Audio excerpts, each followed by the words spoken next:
We'll also go live on YouTube, so people are tuning in from YouTube as well.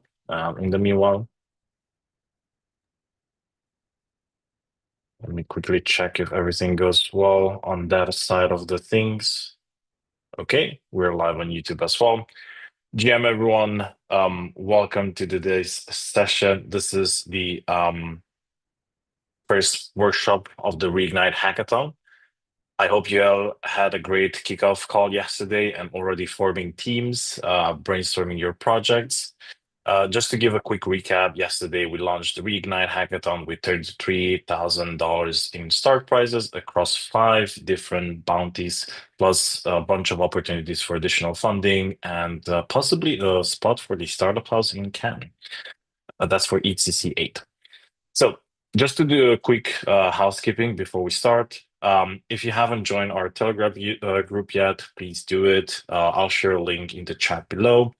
That's where all the action is happening, the team formation, technical discussion, and also real-time updates. For any questions during the workshop, please use the QA section in Zoom. And this workshop is recorded, so if you missed something, don't worry. You'll be able to access the recording after this workshop. Now, let's dive into today's session, getting started with Starknet. I'm excited to introduce my colleague David, a developer advocate at the Starknet Foundation, who will guide you through everything you need to know to get started and build on Starknet. Welcome, David, and over to you. Hey, thank you, Robert. Hello to everyone here in the hackathon. We just finished Basecamp, developer Basecamp, which is like the preparation for hackathon. And so the session today is something similar to what we did in Basecamp, but just compressed in 45 minutes. I'm gonna try to build a simple application using all the developer tools that you have for Starknet. Hopefully, we're gonna finish in time, so you have a taste of how you can use the tools and how the technology works. Just gonna start sharing my screen. Let's see, desktop 2. And by the way, I'm a developer advocate, same as Robert, so I'm one of his colleagues. Okay, so I'm gonna try to do mostly just live coding, but before I start, let me show you a couple ways that you can use to install all the dependencies of your Starknet application to build smart contracts, basically. Maybe the most common one is to use something that's called ASDF. And with ASDF, you basically it's a package manager that includes all the packages that you need for Starknet. So this is one way to install it. You will have to install ASDF, the package manager, and through it, then you install all the dependencies that you need on Starknet. And those dependencies might be something like, for example, you have one called Scarp, which is a specific tool. Let's say also like if you're coming from Rust, is similar to Cargo. It's like a package manager for Cairo in particular, but also has some tooling associated. So you will need this. This is like the most fundamental dependency. By the way, Robert, I am not able to see the questions or chat. So if you have any questions, just please let me know. Sounds good. Maybe I can open it here. No, just let me know.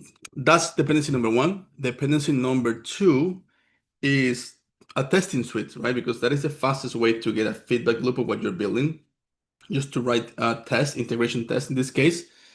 And for that, there's a project called the Starknet Foundry, which is like a port of the Foundry testing suite that you find on Ethereum for the EVM, but in this case for the Cairo VM and written in Cairo. So this is the dependency, this is the repository, and there's also a book. So I'm not going to be covering testing today, but just so you know, this is a very commonly used tool as well for testing. And what we're going to be using as well is something called the Starknet DevNet, RS. Let me see if I find the right one. Is this the one? Yes. So the Starknet DevNet is basically a way to spin up like a local version of a Starknet blockchain just running on your computer. So you can build like a front end and have it interact with something that is kind of like a blockchain, but just running in your computer. So you don't have to pay for any gas fees. It's super fast as well. So it's great for like a manual testing, especially for the front end. So we're going to be using this. And the last tool is called Scaffold Stark. And this is like an all-in-one tool that combines a lot of the libraries that you might need. For example, it has a Starknet React, so you can build a React application connected that can talk to Starknet through a library. It has some hooks for React as well, and it has pretty much all the wiring included as well. So we're going to be basically relying on this package to build our application. So I mentioned the ASDF is could be like the starting point for installing all dependencies. Another way, if you like Docker, and that's the way that I'm going to be using today, is to actually use an image, a Docker image. Let me see if we can find it, this one. Maybe I should put it in the chat. Let me see. I don't have my usual 3-screen setup, so sometimes it's hard to find where to share the information. Yeah, Robert, I don't know if you can share that. Oh, yeah, chat is here. Okay, now I see it now. I'll put the link to this Docker image. So I'm going to be using this image in combination with an extension for either VS Code or Cursor that would allow you to basically launch a new instance of your IDE inside a container that has all these binaries we're going to use: Scarp, Starknet Foundry, Starglide, and many more. So let me show you how it works. I have here my terminal. Let me know if the font size is big enough. Let me go to some folder, sandbox. All right. So I'm going to make use of an npm package called create Stark. So it'll do npx create Stark. Let's use the latest package. You will need to have Node.js installed on your computer so you can run npx. So if I run this, it's going to ask me some questions. For example, where do I want to install it? I'm going to give it a name to my project. Let's just call it workshop for now. Workshop. It's weird how it looks like. Let's see if this works. Yeah. Install dependencies. I'm gonna say no just because in the Docker image, there's a thing called Yarn, which is also like a package manager for Node.js, maybe a more advanced one. In that, I don't have that one in my host OS. Basically, all my dependencies are gonna be inside the image. So I'm gonna do that installation after I have my dev environment up and running. So I'm just gonna say no for now. This is gonna create all the folders. Give me a second. It's asking me to sign a commit.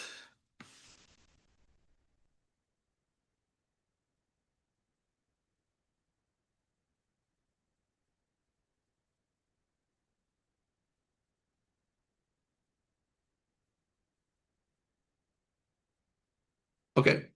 So at this point, what I have is basically a folder called workshop that if we take a look at it, it just has a bunch of files. Maybe it's easier if I open it in could be in VS Code or in Cursor.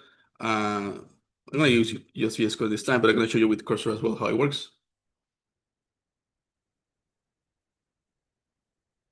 All right, so this is the project created by the npm package create Stark.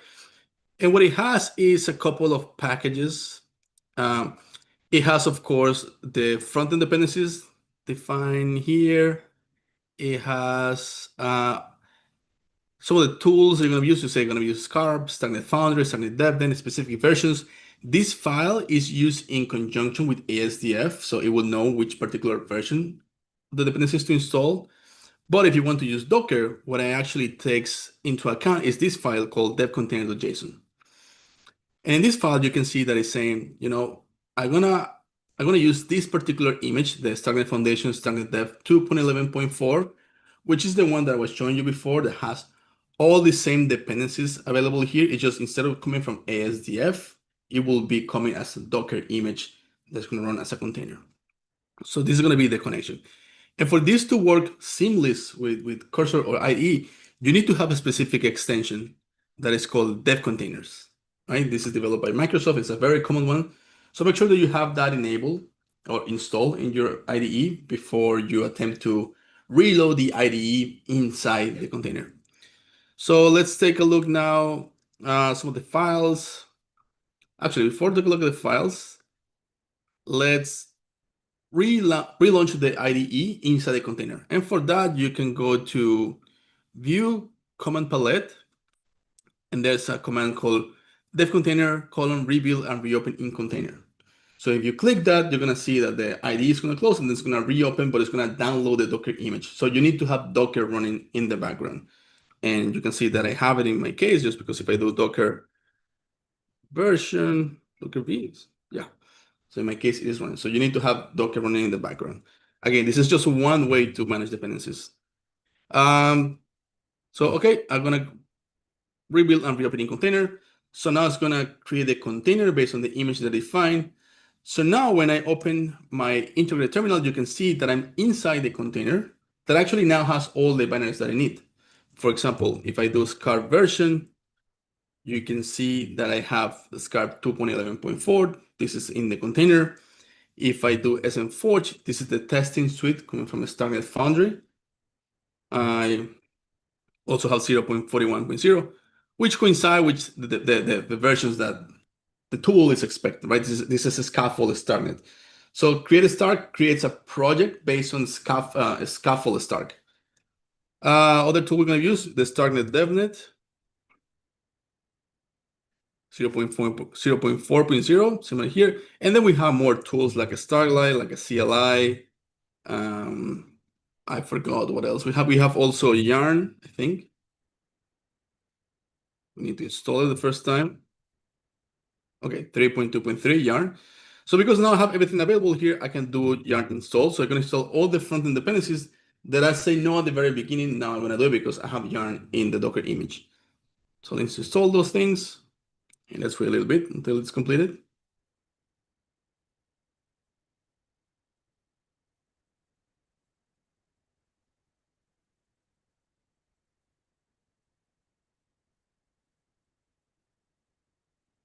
I need to inform the create start team to make this readable because it doesn't have any spaces, so it's hard to read the JSON. But it's easy to fix. So let's wait. It's gonna create the node modules folder inside package, I think. Maybe at the top level, I forgot. Let's see. It was almost done. Okay, now it's linking. You can see that we have a node modules.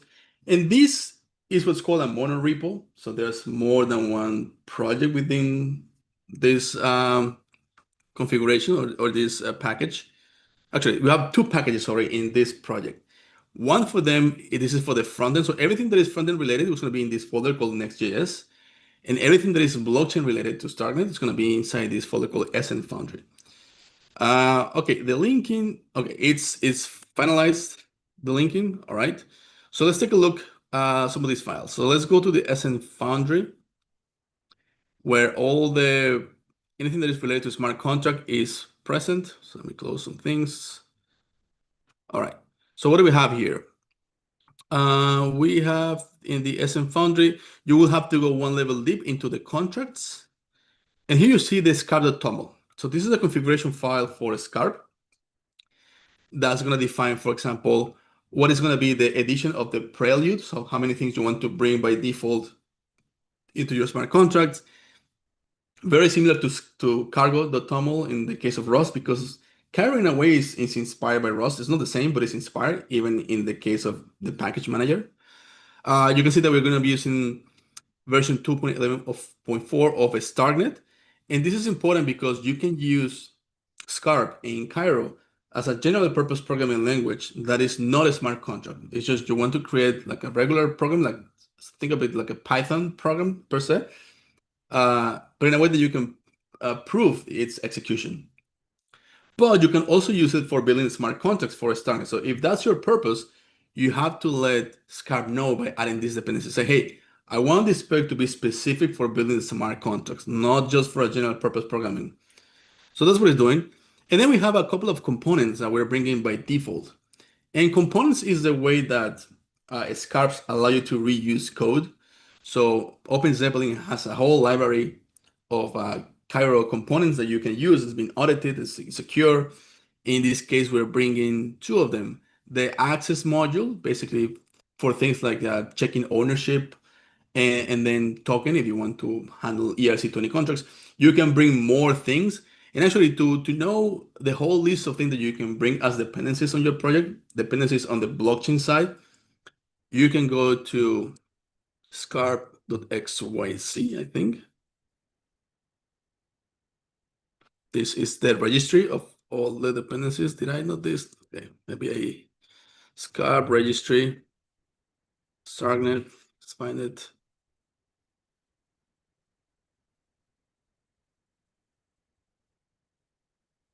Am I getting this link incorrect?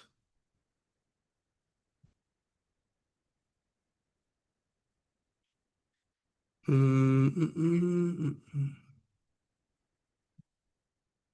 I forgot. Robert, do you know? Do you know Oh, what's the URL? for the registry, Yeah, is it Scarbs by any chance? Scarps, Scarps, Darknet, not the Scarps. Scarbs XYZ.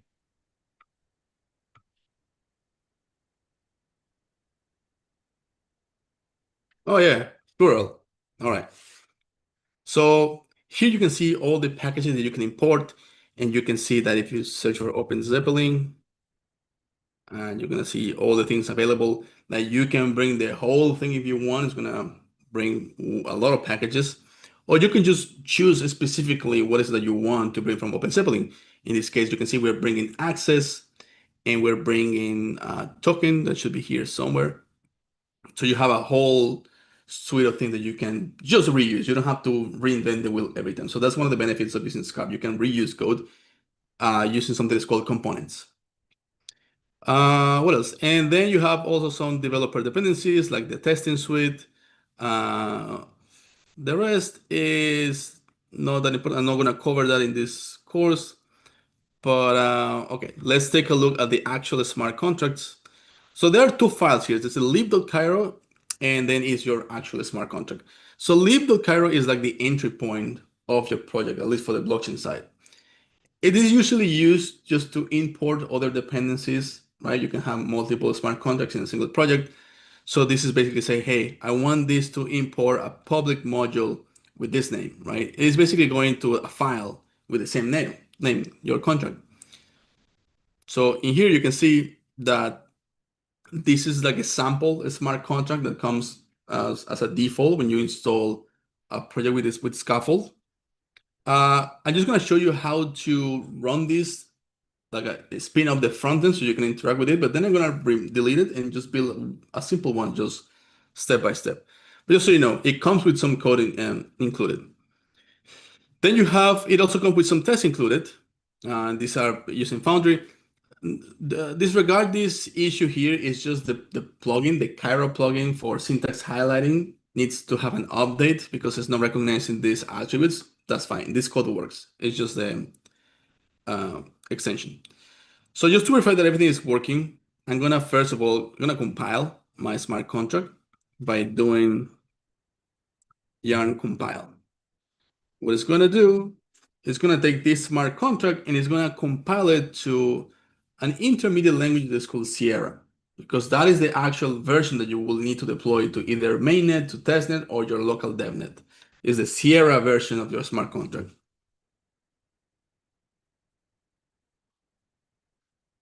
So okay, it was compiled.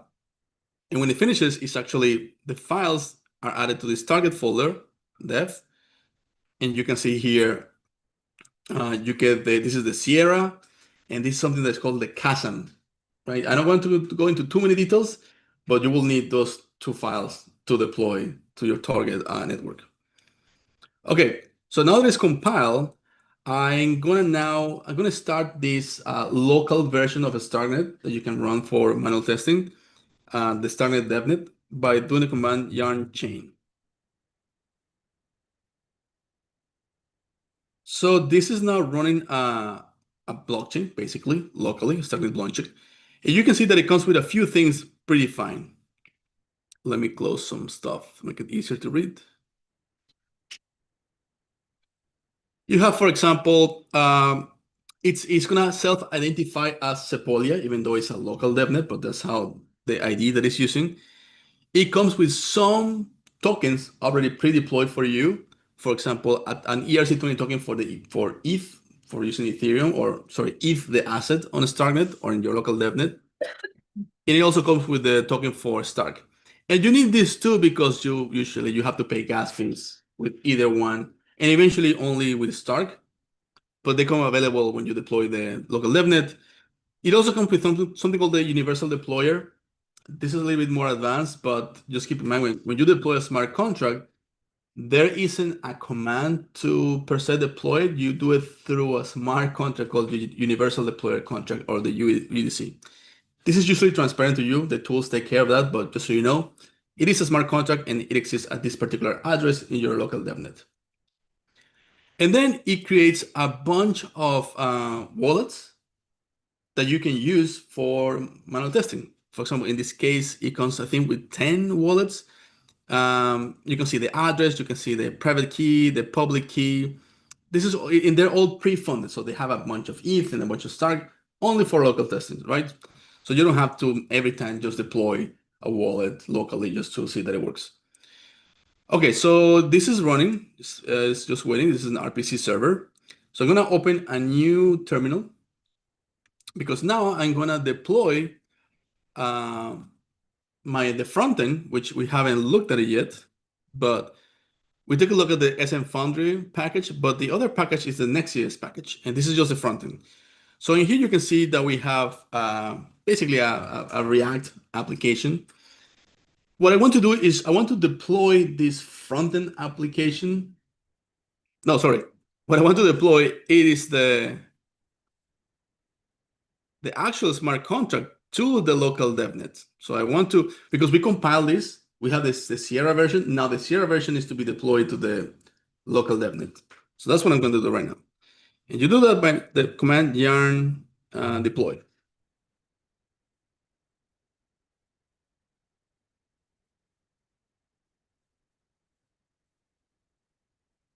So let's wait a little bit. We see that the chain is just waiting for commands. So it's doing the deployment of the contract called your contract and say, okay, I was able to deploy. It's deployed at this address in your local DevNet. And you can see that when we take a look at the local DevNet, it's actually receiving commands using the RPC server to do the deployment of the smart contract, right? So now we have a smart contract deployed locally. So the third step will be to spin up the front end so we can interact with it using the browser.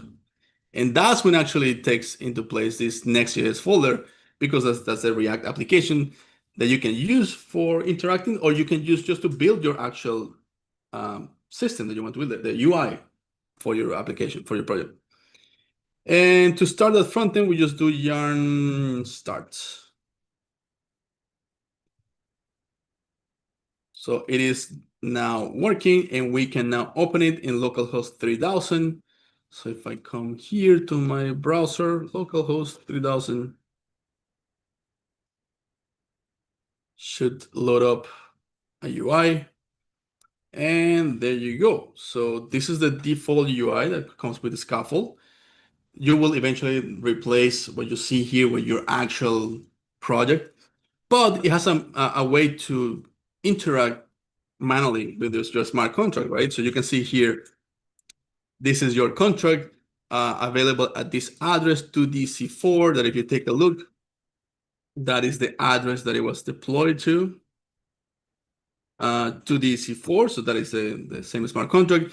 You see, for example, that it has some read functions like reading, premium, owner, which should correspond to the interface of the smart contract. So if I close this and I open the contract, we should have reading, right? This is a function for reading some data. Some information, some functions, for example, owner and premium, they actually come from a component, OpenZeppelin. I'm going to show you this. So this is how you import some functionality from OpenZeppelin that is available now to your system. And then you have the write functions, the one that actually modify the state. like set greeting, withdraw, transfer. These two are from the smart contract. These ones are here from the component, from the Open Sibling component. So we should be able to find these two in the definition. Set greeting, withdraw, and actually premium is part of the smart contract. Okay, so this is how you can just locally debug that. And you can use this button to connect a wallet. Normally, you want to use a burner wallet when you work locally, because if you take a look at these addresses 5691C8B1, they correspond to the addresses that I mentioned that it comes pre-deployed and pre-funded 5691C8B1. So you don't have to worry about tokens or anything, or it's very easy to use. So that is my suggestion. Always use a burner wallet. Okay, so now that I show you how to do the whole wiring of the system, let me stop this for a moment. I'm gonna stop the chain and I'm gonna stop the front end as well. Okay. It's clear. And what I'm going to do, I'm going to essentially delete this. And I'm gonna also delete the test because the test is for this particular smart contract, comes with as a sample. So I'm gonna leave it there empty. I'm actually gonna just remove the file completely. Okay, I'm gonna build, this is what something that we did during Basecamp, just to build a simple counter smart contract from scratch. So I want to first change the name to be called counter to begin with. So let's call it counter. And let me open my reference of the code. Okay, so every smart contract is defined as a module, right? So I'm gonna use the keyword mod, and I'm gonna give it the name counter, okay? So to inform Scarp that this is gonna be a smart contract and not just a module, because a module in Carrot is just a way to, let's say, organize code in a way that is make logical sense. So to tell it that it's actually a smart contract, I'm going to use what's called an attribute, which is a macro, basically. And a macro is a way that it takes some code as an input and it creates new code, an enhanced code. So you put the pound sign and then Starknet contract. And now I'm informing the compiler when I compile this, hey, this is not just a regular module, it is a smart contract. And for this to be reachable from my main import file, I need to make this module public. Otherwise, it's not going to be visible. So let's fix this. I changed the name, so now the name is counter. Okay, so the import is fixed. All right, perfect. So at this point, it complains because say, okay, if this module is going to be a smart contract, it needs to have storage, right? It needs to have a way to handle internal state. So the storage is defined with struct. And the struct has to be called storage. Let's leave it empty for now. And the same way that with the module, we have to inform the compiler, hey, this is not just a regular struct. This is going to be the storage of my smart contract. We need to use another attribute that is called Starknet storage. Okay, and let's see what's the oh, okay, sorry, it's just a storage. Doesn't need the Starknet prefix. Okay, so this is the bare minimum smart contract code that you can have, right? Just a module and storage. It's empty. But just to make sure that it's working, let's just try to compile it, see what happens.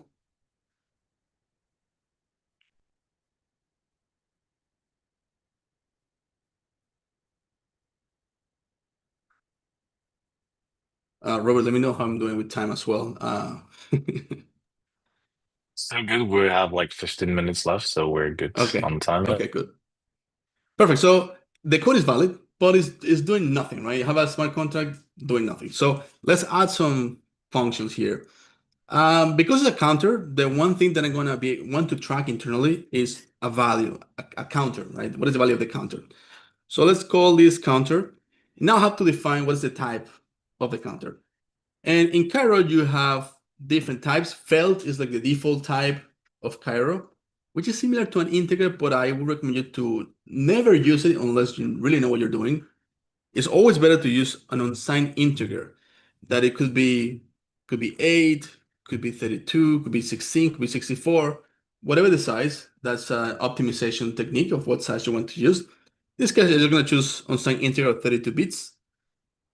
And I'm going to define an interface so people can read what is the current value of the counter. So to define this interface, I'm going to use trait. So let's create a public trait. Let's call it the I counter. This is just a convention. You can call it whatever you want. I'm just trying to make it explicit that it's going to be an interface for my counter smart contract. That's just a convention to the I. And again, to tell compiler this is just not a regular trait, it's going to be an interface. I need to use an annotation called interface. Okay. And I mentioned that the first thing that I want this to be able to do is to read the current value of the counter. So let's create this method, get counter. And get counter is not going to expect any parameter, but it's going to return a value. And the value it's going to return is going to be the counter, which is type unsigned integer 32. So this is going to be the return type of my function. So in the trait, you only define like the signature of your smart contract, basically. Why is this complaining? Oh, this actually expect a generic type to be provided. That's happening. And sometimes the autocomplete is so annoying. So the generic type, basically what it's going to receive once it's actually being used, is the type that defines the storage of my smart contract. And that is only known at compile time. That's why we use a generic. If you don't know what that is, you can take a look at the Cairo book. It has a whole section about generics. This is usually my main resource when doing programming, the Cairo book, and you can search here, for example, generic, and you can read all about it, why that T is there, and how does it work. But for now, it exists. So now I need to be able to inform the compiler that, hey, this function, I want it to be read-only. Because when I invoke this function, I don't want you to modify the internal state of my smart contract. I just want only to read from it. And to do that, I'm going to provide the property self. And the type will be what's called a snapshot. So basically, is give me a read-only version of this type that is going to be provided when this trait is implemented. And this type is basically the storage or the contract, the state of my smart contract. And say, I only want to read from it. So if I try to modify the state in this function, an error is going to be raised. Say, hey, you say that it's going to be read-only. You cannot write to it. Just like a safety measure. So, okay, my interface is defined. Now I have to implement, right? How am I going to be able to read from the state? So to implement that trait, first of all, let me bring that trait into scope. So use super say go one level up and bring iCounter into this scope. So now I can use iCounter inside the counter module. It's just it makes shorter all the imports here. So now I can come here and say, okay, see my code. 1 second, just to not make any mistake, because live coding always go wrong at some point. Okay, so I'm going to define an implementation of this trait that I was using before. Let me close this here. And that implementation, I'm going to call it counter impl. The name doesn't really matter. You can call it anything you want. What's important here is to tell it to be an implementation of the iCounter trait that we define at the top. So now the question is, okay, this trait is expecting a generic type. So now I have to provide the actual type, right? And that actual type is always called contract state, okay? Which defines all the functionality to interact with the storage.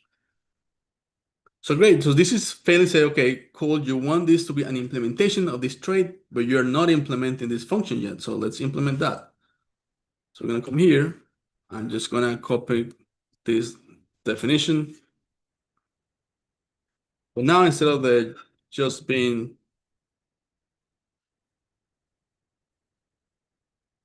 okay, so now it's no longer the generic. Now I can provide the actual type, context state. And the way that I read from a storage is doing self, basically accessing this variable. Then I go to counter, the property defined here, and then it's going to have a method called get, right? So this is how you read. No, not get, read. Read? Yeah, read. What else is complaining? Oh, because I'm missing some traits. Give me 1 second. So in order for my code to know how to interact with this particular type, I need to bring into scope this particular type. Starknet contract. I think I can do the asterisk like this. Should this work? We have a question, if I may. Salvador is Yeah. asking if you're using Copilot as your AI assistant. He finds it very useful coding for Starknet. I tend to use more cursor, but I'm just showing you this case. Well, you can use Copilot as well. Starknet. Oh, wait. I think the issue is that I'm using Starknet storage. Okay. Yeah, you can use Copilot, you can use cursor. I don't want to use it right now because when I'm teaching, it's better to just do it step by step so you know what I'm doing. But be mindful sometimes when you use these tools because there's not that many smart contracts between Cairo yet compared, for example, to Solidity. Sometimes the code that is recommended by these tools are not the best. And in fact, sometimes it gives you as a recommendation a version of Cairo that is now deprecated. It's called Cairo 0. So just keep that in mind. Okay, so I was just missing some traits to be able to interact with the smart contracts, with my storage. So you can see that now it's possible. So it complains because say, hey, you're supposed to return the value, not just read from it. So if I remove the semicolon, what it does is just it reads and returns the value right away. So I have a very simple version of it. The only thing missing is that I need to initialize the value of the counter somewhere, right? Because nowhere here I'm saying, okay, so when I deploy this, what's going to be the initial value? The short answer is that it's always going to be zero. Any variable that you don't initialize is zero. But let's verify that. Let's try to compile this. Actually, if I do yarn, let's yarn compile first to verify that everything's working.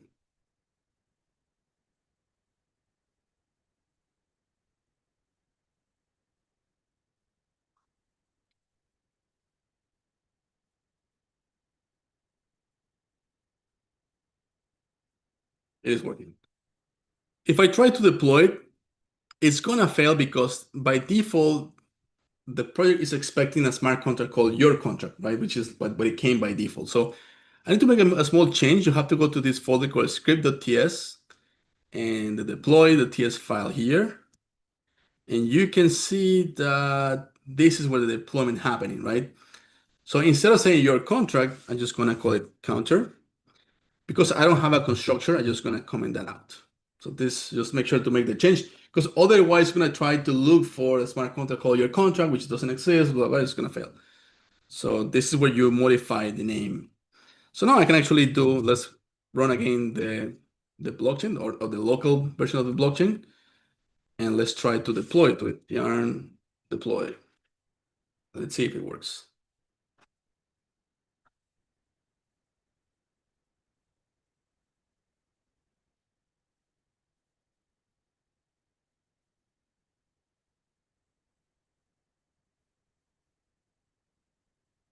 Some issues here, probably unable to determine Cairo version. I've never seen this error before. Able to determine Cairo version.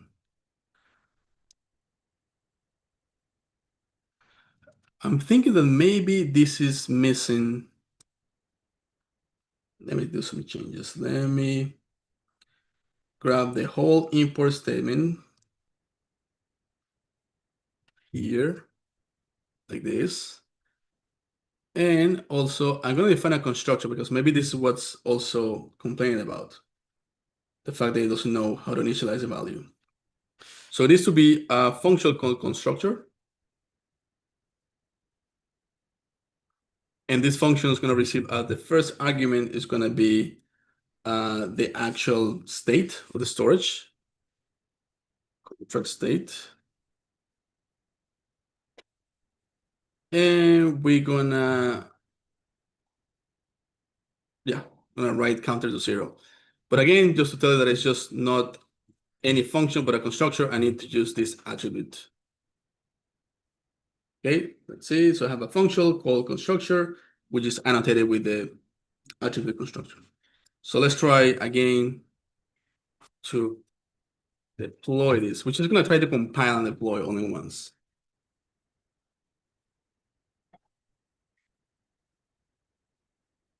Let's see what happens. Always in live coding, something goes wrong, and debugging is almost impossible. No, something is not working. The method is not being sent. No idea what's happening. If you can see it, Robert, what's going on? I don't see it. Because I'm able to, oh, wait a second.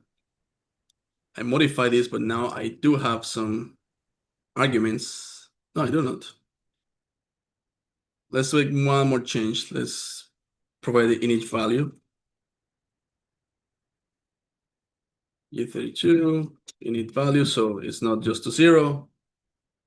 Just to make sure that this is not a thing causing here issue. Init value 0. And remove this one last time. That's the name, init value, initial value. Value. Stop this, try again.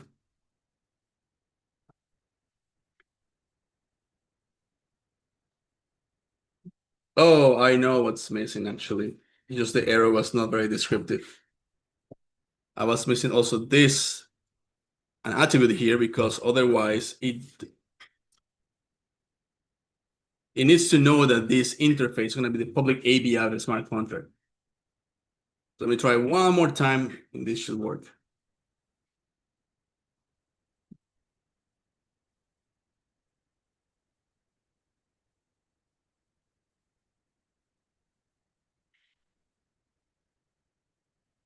Okay, sometimes. Okay, now it's working. Able to deploy the counter smart contract, deploy to this address. So if I start the front end, should be able to see it. At least just to read the value, nothing more.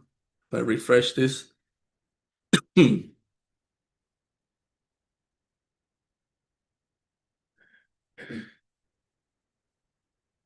Yeah, so it's a counter smart contract. It's only on one function to read to get counter. Let me implement. I don't have time. We're out of time, Robert. We can have like 3-4 more minutes for the wrap up. All right, let me do something quickly here just so we can write to it. I'm just gonna copy the code just so you know how to interface with it when you actually use the a wallet. So increase counter. This is T. So basically, I'm just gonna modify the state, and now I'm gonna implement that function. Let's call it here. Boom, boom, boom. This counter, contract state, type not found.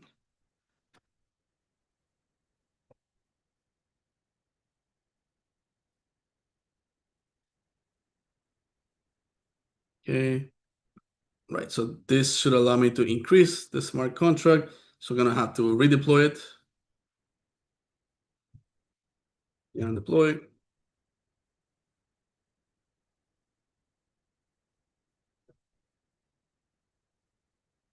gonna stop this for a moment. Wait for it to deploy.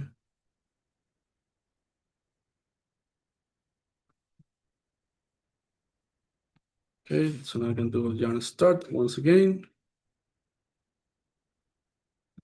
So if I refresh this,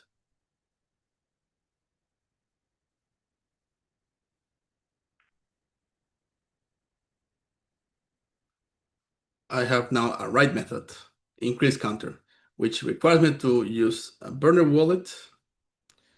And if I click on it, you can see the counter is incremented by 1 and entering transactions. So it is now, you can read and write. That's all I wanted to show. Any questions? Let's see if there are any questions both on YouTube and Zoom. But if not, I think we can take the follow-up questions on Telegram. We'll be there to assist you. And as I mentioned before, there's a recording of this workshop as well as a resource pack where we'll share all the links and websites that we have used. So, actually, Laura has a question about the vampire attack. Could you please mention the question one more time? I think I don't have it anymore in the QA because something went wrong with my Zoom. Maybe. Oh, actually, no, I do have it. Or do I have it?